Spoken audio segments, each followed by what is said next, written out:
art of doing nothing. Wu Wei meets modern neuroscience. We live in a world that quietly teaches us one rule above all others. That movement equals progress, that effort equals worth, that if we slow down, we will fall behind. So most people don't actually rest. They pause with guilt. They stop with anxiety. They sit still while their mind keeps running. But ancient Taoist philosophy held a radically different understanding of life. It called it Wu Wei. Wu Wei does not mean doing nothing in the way we usually imagine. It doesn't mean passivity. It doesn't mean disengagement. It doesn't mean giving up. Wu Wei means non-forced action, action that arises naturally, movement that follows alignment rather than pressure, doing what needs to be done, without pushing against life itself. In simple terms, Wu Wei is the art of not interfering.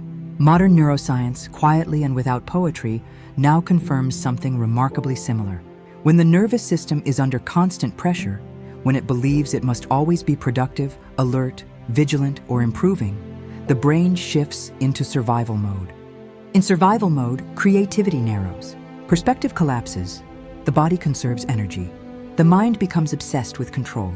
This is why forcing clarity rarely works, why pushing through exhaustion creates more confusion, why answers refuse to appear when you're chasing them. The brain does not solve complex problems under threat.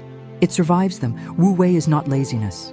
It is biological intelligence. When you stop forcing outcomes, the nervous system begins to regulate. Breath deepens.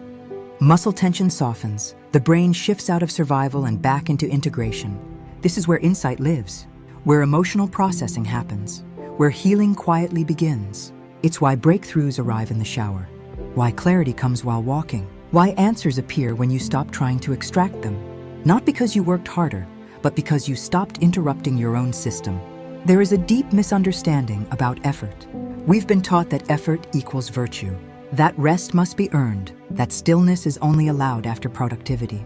But the body doesn't operate on moral systems, it operates on rhythm. Ancient cultures understood this intuitively. They observed seasons, cycles, expansion and contraction. Winter was not a failure. It was preparation. Rest wasn't laziness. It was wisdom. Nothing in nature is in constant motion. Nothing blooms all year. Nothing pushes endlessly without consequence.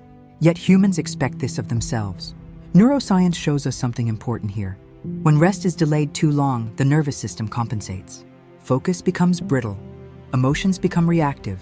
The mind loops. The body holds tension it cannot release. This is not because something is wrong with you. It is because your system is asking for non-force. Wu Wei is listening before collapse. Doing nothing in this sense is not absence, it is attunement. It is the moment you stop trying to dominate your inner world and begin cooperating with it. This might look like allowing a pause without filling it, letting the body finish before the mind interrupts resting without rehearsing tomorrow. Wu Wei is subtle, quiet, often invisible to others, but internally it changes everything. Control feels safe, but it is exhausting. Non-force feels unfamiliar, but it is stabilizing. When you stop pushing life, life stops pushing back. This doesn't mean you never act. It means action emerges from alignment, not fear. Water does not argue with obstacles. It moves around them, through them. The river does not rush, yet it arrives. The nervous system works the same way. Healing does not happen through force. It happens through safety. Safety allows processing. Safety allows integration. Wu Wei is safety in motion. If your body is asking for rest, it is not betraying you. It is protecting your clarity. If your mind is craving space, it is not avoiding responsibility. It is reorganizing. You do not need to push the river. You do not need to manage every breath. You do not need to earn rest. Sometimes the most powerful thing you can do is stop interfering with what already knows how to flow. Stillness is not the absence of movement. It is movement without friction, and that is where life regains its intelligence. If this resonated with you, leave a comment sharing where you feel you're being asked to stop forcing and start trusting. It helps this message reach others who are quietly exhausted from pushing. Like, share, and subscribe. It helps the algorithm carry calm into noisy spaces. As always, this has been Valkyrie. Thank you for stopping by. Until next time, be kind to yourself and others.